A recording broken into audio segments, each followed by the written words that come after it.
بوتين يلبي دعوة الرئيس تبون ويرفض دعوة ولي العهد السعودي محمد بن سلمان، والوفد الروسي يرفض حضور القمة.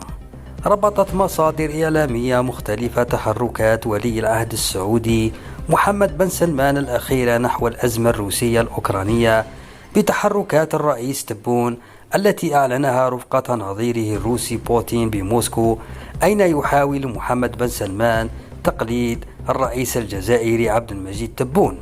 ووضع نفسه محل ثقة للدول الغربية ورجل مواقف على الصعيد العربي،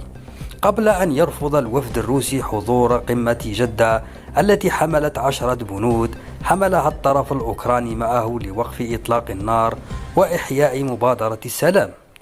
في خطوة من الكرلمين رفض مبادرات السلام الأخيرة على الرغم من اهتمام روسيا بالمبادرات الخارجية التي لم ترقى إلى مستوى تطلعات روسيا.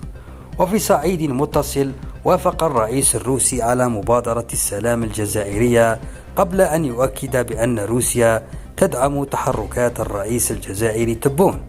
دون الإعلان عن طريقة المشاورات السياسية وحلولها الدبلوماسية، في حين أشارت بعض التقارير بأن روسيا تثق في المبادرة الجزائرية أكثر من أي مبادرة سلام أعلنت عنها الدول الصديقة لروسيا.